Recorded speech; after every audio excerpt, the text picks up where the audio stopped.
everyone, I'm welcome to Golden Nova's First Reacts, where I react first to all the things you want to see reacted to first, as long as I'm the first person you come to react to things first. We're getting more previews of the 2026 Premium Pack, the product that Konami makes every year or so to dump a bunch of random anime or manga import cards because they have nowhere else to put them. Today, we have elves, heroes, and possibly another third thing that I forgot about. Let's go ahead and check these out. First up is Learning Elf. We have a level 3 light spellcaster monster with 1400 attack and 1500 defense. You can only use the first and second effect of this card's name each once per turn. If this card is normal or special summoned, first effect, you can set one trap card from your deck that has the effect to equip itself to a monster. Oh, and if this card is sent from the field to the graveyard, you can draw a card. Oh, man. Oh.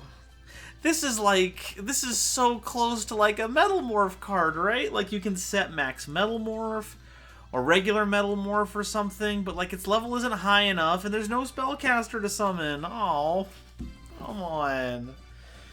Okay, what is another thing that this could work with? There's plenty of like equip trap cards out there, but I hesitate to think of any that would be necessarily good. I suppose one day we will see if Spike Shield with Chain becomes viable in something.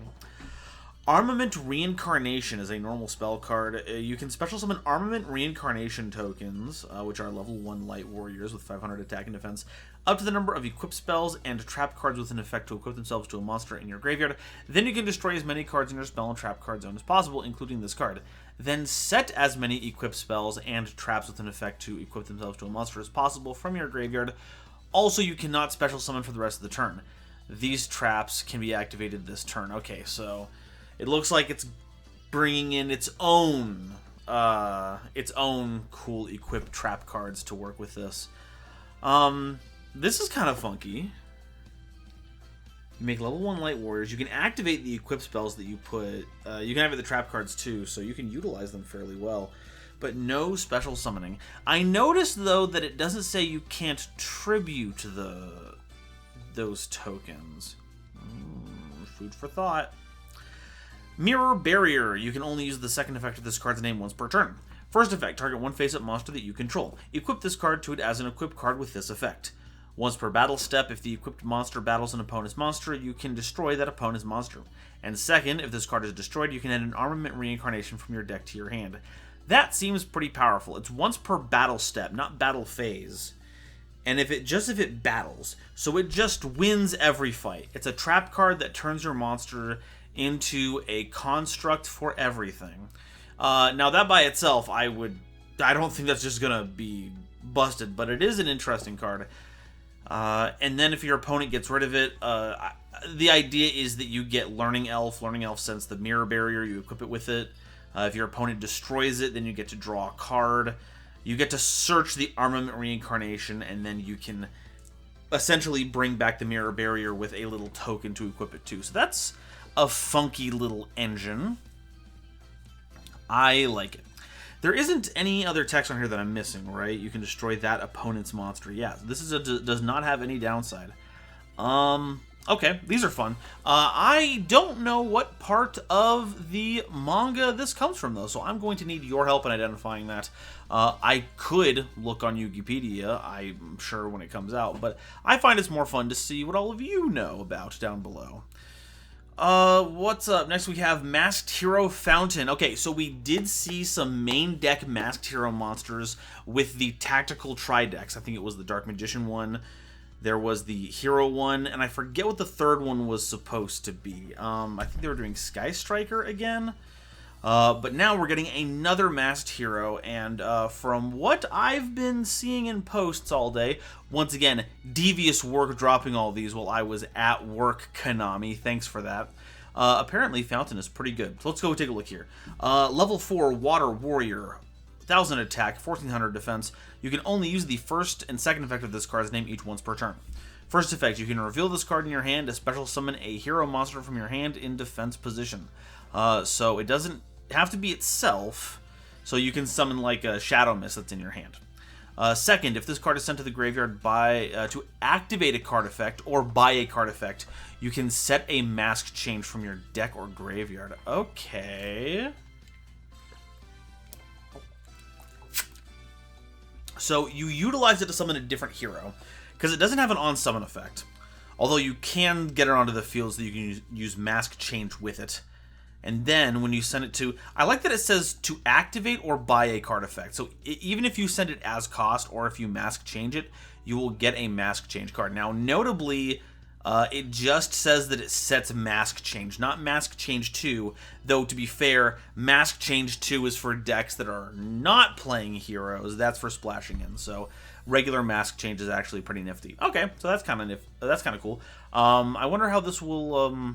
Well, we know how this will affect the deck. It makes mask change more accessible. It helps get heroes out of your hand so you can extend more. And it's more main deck masked heroes that you can use to make Chaos Hero Contrast, which I have always wondered if it... I think we're long past the point where a 3K body that has a quick negate for on-field cards only is kind of past. But it is a 3K body with a negate, so it's not unhelpful. We've also got Poisonous Viper, level 1 Earth Reptile. You can only use the third effect of this card's name once per turn. First effect, you can reveal this card in your hand to special summon it, or if your opponent controls no monsters, special summon it to their field in defense position instead. Once per turn during your standby phase, you take 500 damage, so you're giving it to them. If this card is sent to the graveyard by a card effect or is banished, you can target one opponent's set spell or trap card, destroy it, and it cannot be activated in response to this effect's activation. Wow, a Viper card? That's what Thelonious used, right? Not the... No, he used Venom cards.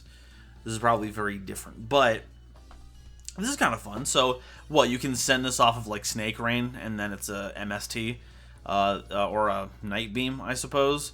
Or you can give it to your opponent, lock out a lot of their effects that require them to have no monsters, or it's an extender for yourself. I don't like that you can't choose on the summon effect, but I'm sure it's fine. Last one, Fallen Angel in Darkness. This card is always treated as a Dark Lord card. Okay. First effect, send a fairy monster from your hand or face-up field to the graveyard to special summon a Dark Lord monster from your hand, deck, or banishment, ignoring its summoning conditions. Okay.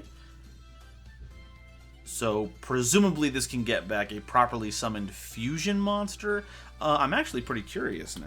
Are there any other dark... I assume Morningstar, of course. Main deck Morningstar can't be special summoned, but you kind of want to tribute it because I think that's the only way that its effect triggers, right? Quick scan here. You only special summon once per turn. Doesn't matter. Here, let's put this on screen so that we're all privy to what's happening, and I'm just not scanning the void by myself. Scanning the void, of course, is always more fun when you do it with friends. Okay, so yeah, this gets Morningstar, but the effect only triggers if you tribute summon it. I guess this effect only works when you tribute summon it. While you control another Dark Lord monster, your opponent can't target this card with card effects, and once per turn you can send cards from the top of your deck to the graveyard equal to the number of Dark Lord monsters on the field, and if you do, gain 500 life points for each Dark Lord card sent to the graveyard by this effect. So that's nifty. It finally gets it out onto the board. Indulged and the other level 4 are also a lot better now that we have the new fusion. Oh, Asmodeus. Can be summoned from deck or graveyard. Well, apparently now it can. It's a very foolish, and it gets you tokens when it's destroyed. That's funny. Oh, there's also Desire. You can tribute summon this card. Once per turn, you can target one monster your opponent controls. This card loses exactly 1,000 and sends it to the graveyard. That's not bad. Not destruction. So as long as you can target it, you can get rid of that opponent's monster. And then there's Dark Lord Zerato. Okay. This is kind of funky. With all the new Dark Lord cards, this'll, I think this is a pretty neat condition. or a pretty neat card to have on hand. So, yeah. And notably, because it is always a Dark Lord card, you should be able to copy it with your Dark Lord effects. And now this summons your monsters. So that's lovely. Love to see it. Wow. Outrageous. Okay, next up we have Junk Armor. A level 2 Earth Warrior monster, not a tuner, funnily enough. If this card is added to the hand except by drawing it, you can special summon it. Your opponent cannot target synchro monsters you control with Warrior and or Stardust in their original name with card effects, and you contribute this card to special summon a Junk or Synchron monster from your deck in defense position except Junk Armor. Okay, so I was scanning through the Domain for a Difference Discord, which is once again, thank you everyone who showed up for that charity event this last weekend. I super appreciate it. We raised a ton of money, had a lot of fun playing some Domain, and they were saying that we were doing Yusei in that, and we were lamenting the fact that Yusei did not have a deck master that covered everything. Junk Armor does most of this. It covers most of it, right? Warrior, Synchron, Stardust, and Junk are all kind of the different Yusei things. Quillbolt Hedgehog is Earth, and Sonic Chick is Earth. So that's covered by its own attribute. I think the only issue is that this card is not a good engine card. It lets you play the whole deck, but it's not actually getting you any advantage for the Yusei deck. But that's for a fan format. What about Constructed? Well, you get to summon it for free if you search it, which is outrageous. It gives targeting protection to your synchros. As long as they have the Warrior Stardust line. Tribute this card special summon a Junk or Synchron from your deck and defense. Oh, well, maybe it is a starter. Like, you normal summon it. You get a Junk or Synchron. Several of those, I'm sure, have great effects. And then, this is if it's added to your hand, but not from the deck. So what you could do is play it and just let it go to the graveyard when you tribute it. And then if you have an effect that puts it back into your hand, that also puts it onto the field. So that's kind of funky. Pretty cool. Pretty cool to see. I'm not sure how it functions for Synchron decks normally, but being a, hey, I added this to my hand, now I'm substituting it for any of these, and then randomly, if I put this on board, I get to give protection to these types of Warriors and Stardust monsters. Notably a level 2 monster, so you will want to bring it out with, like, Junk Warrior Extreme. So, and an additional 600. Could do worse. Junk Meister. Level 4 Earth Warrior, 100 attack, 2300 defense. You can only use the first, second, and third effect of this card's name each once per turn. First effect, you can reveal a Warrior or Stardust Synchro monster in your extra deck to special summon this card from your hand. Also, you cannot special summon from the extra deck for the rest of the turn except Synchro monsters. Second effect, if this card is normal or special summoned, you can add a Junk card from your deck to your hand except Junk Meister. Oh, maybe this is the deck master. It has all the same things like Warrior, Stardust. Oh, no Synchron in here. No Synchron. Third, you can target a Junk monster that you control and decrease its level by up to 2. Hey, that includes itself! So thank God you can give your Junk Warrior 100 extra attack. Probably for different stuff. Probably helps that out. Okay. I dig it. Free summon from hand with, like, no investment. It locks you into synchros, but that's, like, the strat. Gets you cards and manipulates your levels. You love to see it. Overtuning, you can only activate one card with this card's name per turn. If you control a tuner monster, special summon a tuner monster from your hand, deck, or graveyard. Also, you cannot special summon from the extra deck for the rest of the turn after this card resolves except synchro monsters. Boo-hoo, that's the whole deck, point of the deck. So you have a tuner, you summon a tuner. Seems pretty straightforward to me. Ooh.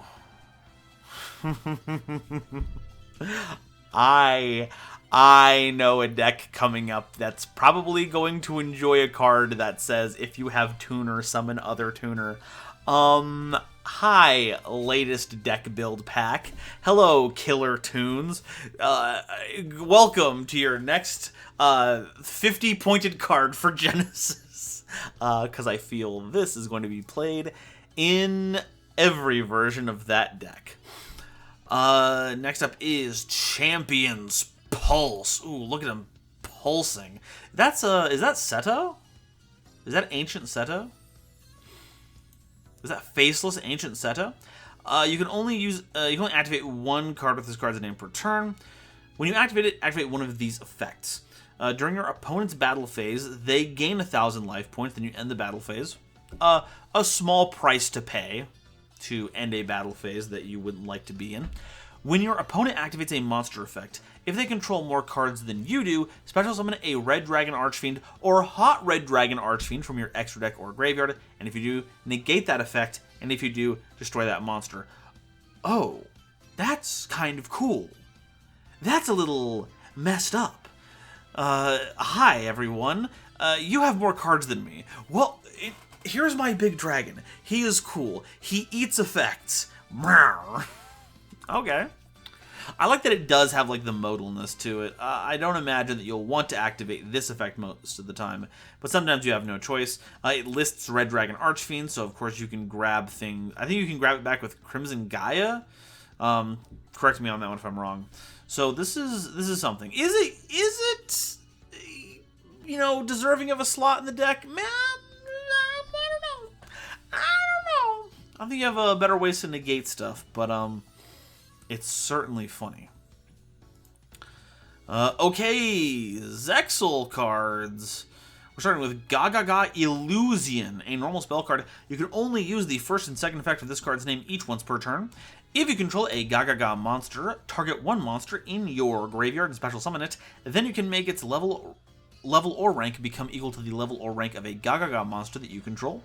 If this card is in your graveyard, except the turn it was sent there, you can banish it to immediately after this effect resolves, normal summon a Gagaga monster.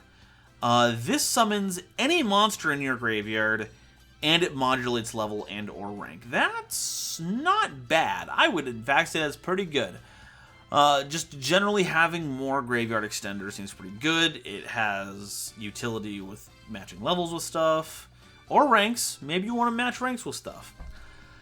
And then it gives you more Gagaga support for normals. Pretty good. Gagaga Escape. You can only use the first and second effect of this card's name each once per turn. First effect, when your opponent activates a monster effect, if you control a Gagaga monster, negate the activation, then you can discard a card. And if you do, special summon a Gagaga monster from your deck. Second effect, you can banish this card from your graveyard, change as many Gagaga monsters you control as possible to defense position, and if you do, Gagaga monsters you control cannot be destroyed by battle or card effects this turn. Oh. Yeah, okay, so, counter trap card. It's a monster negate if you have Gagaga, if you have a Gagaga, any of them. It negates, doesn't destroy, it just negates. And then you can pay a card to summon a Gagaga to go along with the one that you already have. Not the time that I would choose to get a Gagaga, but maybe there's one that's useful for combat that I'm ill aware of. And then it also is one that says, hey, all your Gagagas, block. Cease thy attacks. We are the Gagas. Endless Bond, continuous spell card. This card is always treated as an Xyz card, making it searchable by a number of effects. You can only activate one card with this card's name per turn. When this card resolves, you can special summon a number 39 Utopia from your graveyard, and if you do, it gains attack equal to the total attack of all light Utopia and Utopic Xyz monsters in your graveyard. Okay, so granted, it's coming back with 0 material, so if it gets looked at, it's going to combust, but Utopias generally have like 2,000 plus attack. All you need is like 2 other Utopias, and you are summoning another FTK machine. Or OTK, considering the, usage. Second effect, when you're attacking Utopia or Utopic Xyz monster whose original attribute is light, destroys an opponent's monster by battle, you can make that monster you control lose 1,000 attack, and if you do, it can make another attack in a row. So you summon out Utopia. Boom. You have 3 Utopias in graveyard. Let's say they have 2,500 attack. Boom, you have a 10,000 attack Utopia. Wow, Utopia with 10,000, who would have thought? You go into punch, somehow you don't do enough damage. So it's like, fine, whatever, let me go ahead and pay 1,000 life points. The second attack does not have to be on a monster. You just have to have destroyed a monster by battle, which makes sense. If you're attacking directly for 10,000, you're just going to win. But if that's the only monster they have, or if the monster they have available is one in attack position with low enough attack, you are effectively leveraging 19,000 damage in this scenario. Very funny because it's search. Is this playable though? I mean, I think Utopia already has plenty of ways to just kill your opponent. I don't know if it needs another one that is not. It doesn't do anything on its own. I'm not big on that one. I think Illusion is pretty cool. I think Escape is pretty cool. Endless Bond, I could do without. All right, next up we have Thorn Fangs of Violet Poison. This card is always treated as a Predaplant card, so it targets one Starving Venom Fusion Dragon that you control. Destroy as many monsters your opponent controls with lower attack as possible. Then you can discard your entire hand. And if you do, inflict damage to your opponent equal to the destroyed monster's total original attack. Also, the targeted monster cannot attack this turn. So you play this. Anything with lower than its attack, which is going to be big the turn you summon it because it steals, what is it, half of one monster's attack? And then you give your entire hand and say, okay, all those monsters, they are being taken out of your life points. This could kill someone, given the right board setup. Okay. Penetration. Well. Okay. You can only activate one card with this card's name per turn. If a monster was destroyed by battle this turn, fusion summon a fusion monster from your extra deck using monsters from your hand or field, and if you do, it gains this effect. As a quick effect, you can tribute this card, then target one face-up monster that you control. It gains 500 attack. What's the utility here? A monster has to have been destroyed by battle this turn. It is a fusion effect that does not restrict what you summon, and it doesn't restrict it to how it's summoned, and it doesn't say it has to be your monster being destroyed by battle. So what? It's you run over a monster, you activate Penetration Fusion, you El Shaddoll fusion out something, and then it attacks, and then you tribute it at quick speed to give another monster 500 attacks, so it's even more lethal. Is that what I'm supposed to be taking away from this? Is this what they want us to be doing with penetration? Jury's out on that one. Surprise Fusion! Normal spell card. You can only use the second effect of this card's name once per turn. First effect, though, target one face-up monster you control and declare a type and an attribute. That monster becomes the declared type and attribute. Then you can fusion summon a fusion monster from your extra deck using monsters you control, including the targeted monster. Second, you can banish this card from your graveyard to tribute one fusion monster, and if you do, special summon 2 surprise tokens with the same level as that fusion monster. Now, because they're tokens, we can't exceed summon with them, and they have 0 attack and defense, so we can't use them to attack with anything. I don't know what this is for. I do think it's interesting that we effectively have a polymerization that only uses monsters you control. Sadly, we can't use from the hand. But it does say the material that you are using here can be any type or attribute, which I do think has a lot of utility for certain decks. And I'm going to keep banging the drum on this one. Domain.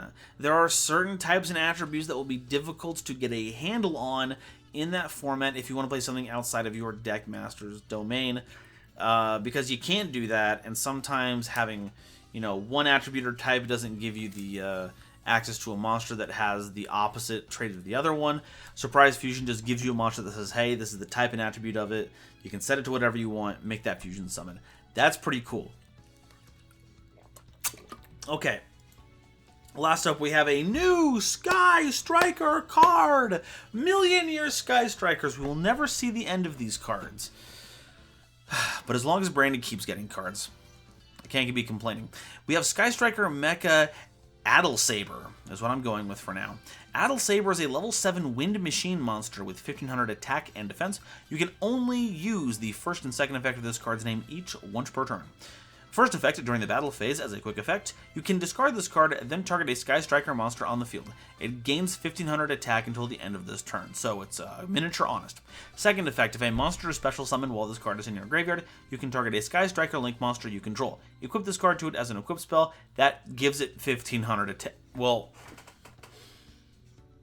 that's great.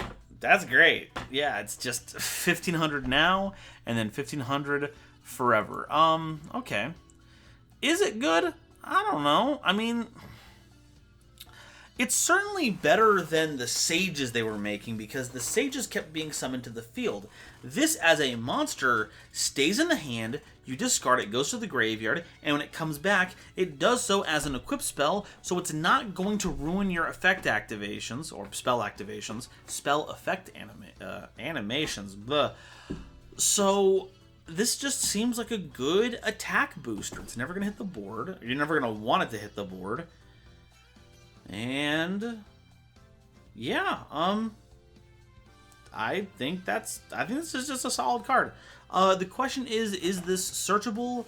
Because I don't think at level 7 you're probably not going to be wanting to play a lot of these, so it'll be something that you'll want to have on hand. I guess technically, I don't know why I'm saying is it searchable. Mobilize, engage literally exists, and then I'm going to check to see if it actually does get it, and I'm like ignoring the fact that it says like Sky Striker spell card.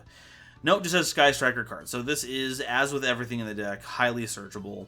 So we could just get it if we want to, and then it turns our monsters into a beast. The way this is worded is like, it's difficult to get both of the bonuses at the same time, because with Sky Striker, you just want the singular monster. So you'll give a 1500 boost to your, what, maybe Hayate, going for, admittedly, a 3000 poke is pretty good. Send a card to the graveyard, swap out to a different mode, and then that mode gets the Adhilsaber bonus. And that turns your Sky Strikers that are otherwise pretty dinky into big threats. And the fact that you can do that for free if a monster is special summoned, you know what? Actually, I think all of that is worth it. It literally just turns all of your Sky Strikers into base 3000s. And I think that was one of its weaknesses, right? Only Kagari and Shizuku had the chance to be good in combat, and even then you had to put a lot of spells into rotation to do it. Now you have the ability to turn them all into base 3000 threats, and that's not nothing. They do contest things without having to invest in a bunch of spell cards that do that damage for them. So I'll give it a plus on that. I think this is very playable, especially considering how searchable it is. So good Sky Striker support. Weird Predaplant stuff, very weird. Kinda Utopia slash Gagaga, so kind of Automat support. This whole synchro section, I love it. I think all these cards are okay. This one is kind of Champion's Pulse is a little but I think everything else here is solid and playable. That's our Yu-Gi-Oh organization page. These random cards were nifty. Fallen Angel of Darkness is great for Dark Lord decks. I don't know what the home is for Poisonous Viper. Masked Hero Fountain is pretty solid. But not Elemental Hero solid. But solid in a different way. And then the Elf line, which gets you the absolutely safe barrier protection thing. Yeah. That's about it for those, and I think overall it's a pretty good batch of cards, but what do you all think? What's your favorite card out of all of these? And let me know if there's anything funny that you're cooking up with Learning Elf. Is there something that I'm not picking up on? Is there some fancy tech that has eluded me thus far? For this or any of the other ones, but I'm mostly interested in how Learning Elf functions. Let me know down below, and as always, until the next time Konami drops some juicy spoilers, I'll be seeing all of you next time. Bye-bye.